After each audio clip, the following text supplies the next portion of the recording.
ይጠበቃል። እኛን የሚጠብቀን ምን አለ? ማን የሚጠብቀን? ቃሉ ይጠብቃል። ቃሉ ያነጻል። ቃሉ ይቀድሳል። ቃሉ ያበለጽጋል። ጌታ የተባረከ ይሁን። አሜን። ስለዚህ በእግዚአብሔር መልክ እንደተፈጠርክ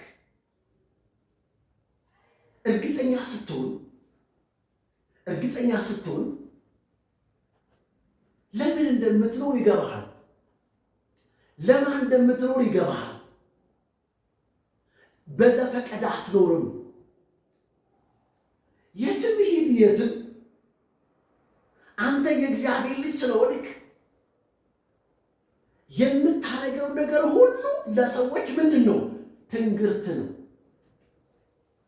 የምታደርገው ነገር ሁሉ ሰዎች አንተን ለማየት ነው። ምን ይሉት? ግርምት ይሆንባቸዋል። አለባበስህ ግርምት ነው። አበላለህ ግርምት ነው። ለምን? አንተ እኮ የእግዚአብሔር ልጅ ነህ። እኔ የእግዚአብሔር ልጅ ነኝ። አባባ የምጠራበት የልጅነት መንፈስ ተሰጥቶኛል። ስለዚህ የልጁን መልክ የሚለው ቃሉ የልጁን መልክ እንዲመስሉ ወሰነ ይላል። ተወስነሃል። አስቀድሞ የጠራቸውን የልጁን መልክ ይመስሉ ዘንድ እንጂ አንድ ቦታ ተቸንክረን የምንቆም የክርስትና ሕይወት የለንም። መልሰን ወደ ትናንትና የሚሉ ዘማሪዎች አሉ። ወዴት ነው የምትመለሰው? የመመለስ ሕይወት የሚባል ነገር የለም። ወደፊት ነው መጽሐፍ የሚለን። ከክብር ወደ ክብር ወደፊት፣ ከመገለጥ ወደ መገለጥ ወደፊት። መልሰን የሚባል አስተሳሰብ፣ መልሰን የሚል መዝሙር እኛ አንቀበልም። እኔ አልቀበልም። አዲስ ነው እግዚአብሔር። እግዚአብሔር ትኩስ ነው። እግዚአብሔር ቅዱስ ነው። እግዚአብሔር መገለጥ ነው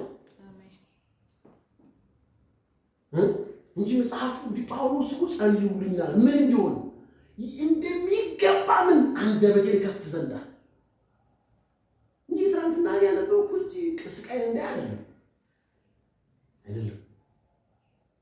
እንደዛ አይደለም መጽሐፉ የሚለን።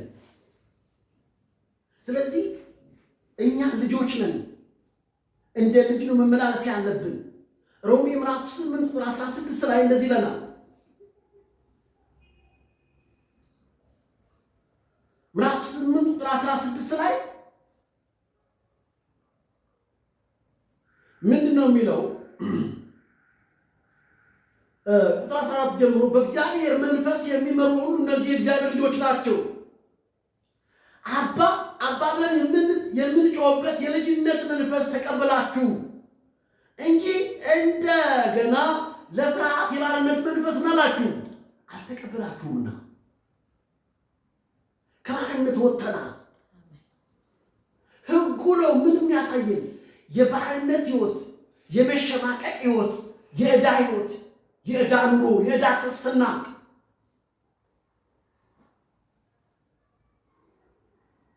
ስለዚህ እያለን ያለው ምንድን ነው? አባባ ብለን የምንጮህበት የልጅነት መንፈስ ተቀበላችሁ እንጂ እንደገና ለፍርሃት የባርነት መንፈስ አልተቀበላችሁም። አንተ አንቺ የተቀበልነው ሕይወት ምን አይነት ሕይወት ነው ሲባል የነፃነት ሕይወት። ነገር ግን ነፃ ወጥተናል ማለት ነፃነታችን የክፋት መሸፈኛ አናደርገው።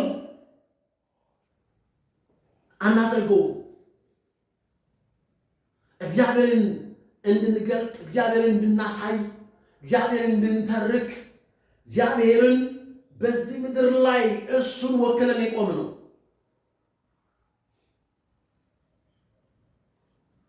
አዎ አንዳንድ ጊዜ አይታችሁ ከሆነ ሚሽነሪዎች ወደ አንድ ቦታ ሲላኩ ሙስሊሞች ይሄዳሉ፣ ኦርቶዶክሶች ይሄዳሉ፣ ጴንጤዎች ይሄዳሉ። ዝም ብላችሁ ተመልከቱ። የጴንጤ አካባቢ ድህነት የወረሰው ነው። ለምን ማለት ጨርቃን ያደረገ የእግዚአብሔር ቃል የሚያክል ነገር ተሸክመ አንተ እንዴት ነው መስራት? እኮ ግዴታ ነው። ስራን የፈጠረው እግዚአብሔር ነው። አዳምን እኮ እስርና አይንን ገነት አስቀምጠው ምን አድርገው እንዲያደርግ ሊጠብቅ። የትም ቦታ ሄደህ ጭንቅላት የመፍጠር አስተሳሰብ አንተ ጋር ያለው ያ የሚያደነዝዝ ትምህርት ልንቀበል አይገባም። ነፃነት ይወጣል። በሄድንበት ሁሉ ምንም ለውጥ የምናመጣ በሄድንበት በገባንበት ቦታ ሁሉ የሥራ ፈጣሪ እኛ ውስጥ ነው ያለው። ስራ መፍጠር፣ ሰዎችን ማሳተፍ፣ ሰዎችን ወደሚገባቸው ክብር ማምጣት። ወንጌል ኢየሱስ ኢየሱስ ከዛስ ሄደህ እጅህን ደግሞ እነሱ ዘርጋለኝ። እኛ በሄድንበት ቦታ ሁሉ ለውጥ አምጪ ነን። ለውጥ አምጪ ነን። ወንጌል ለውጥ አምጪ ነው። እንዴት ነው ለውጥና የምናመጣው? ለምን እንጸልይ ተመልከን አይደለም።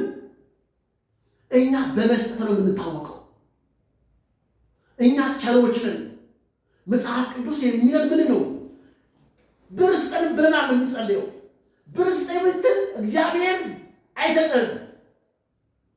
እቅዱን ንገራችሁ አይሰጥም። እግዚአብሔር ብር መርህ አስቀምጧል። ምን ብሎ ስጥ ይሰጥሃል። ስጥ ምን ይሰጥሃል። ነገር ግን የምትለው ነገር ምንድን ነው? የዘራሁትን ምን አሳጭደኝ። ዘርቻለሁ፣ ይሄንን ዘርቻለሁ፣ ቴሌቪዥን ሰጥቻለሁ፣ ሶፋ ሰጥቻለሁ፣ ብር ሰጥቻለሁ፣ ጫማ ሰጥቻለሁ፣ ሞባይል ሰጥቻለሁ። ይብቀልልኝ ማለት ትችላለህ። ያልዘራሁና ጠብቅ። የለም የለም የለም። ዘር ሳዘራ ለዘሪ ዘር ለበላተኛ እንጀራ የሚሰጥ እግዚአብሔር ለበላተኛ ምን እንጀራ፣ ለዘርስ ዘር። እንዴ 10,000 ብር ሲሰጠህ እኮ ለምንም ይሰጥህ 1,000 ብሩ የእግዚአብሔር ነው። ምን አልባት የተሰጠህ ለእንትን ከሆነ እንትን ይዞ ሊመጣል። ምን እንትን ፈውስ ይዞ ሊመጣል። በረከት ይከፍትልሃል። እኛ ግን አናውቀውም። እኛ ሚመስል አፈፈረው ወንዱ ሰው አይደለም። ኧረ ሚስጥር ተከተል ግድ የለም። መስጠት የእግዚአብሔር ምንድን ነው? ባህሪ ነው። ባህሪ ነው። መጽሐፉ ነው የሚለው። መጽሐፉ ኢየሱስ የሚገርማችሁ የሰጠው ሕይወቱን ነው። በመስጠት ስትኖር ቤትህ ሙሉ ነው። ቤትሽ ሙሉ ነው።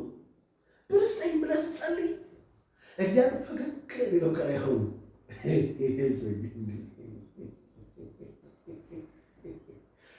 አይ ወንድማችን ይላል። አይ በኩር ወንድማችን ይኸውልህ ስጥ ምን ነው መጽሐፍ መርህ ተከተሉ ግድ የላችሁ። በሄድንበት ሁሉ መስጠት አለብን። ስንሰጥ አንዳንድ አፕሊኬሽኖች ስጥ ይሰጥሃል ይለዋል። ዝም ብለህ ስጥ፣ ያኛው ደግሞ ራንክ ይሰጣል። እንደዛ ነው አካሄዱ። ብዙ ትምህርቶች አሉ በየገባንበት ቦታ ላይ። ስለዚህ ህይወታችን ለጌታ ከሰጠን ነገራችን ሁሉ የሱ ነው። ያልዘራነውን ነገር አንጠብቅ።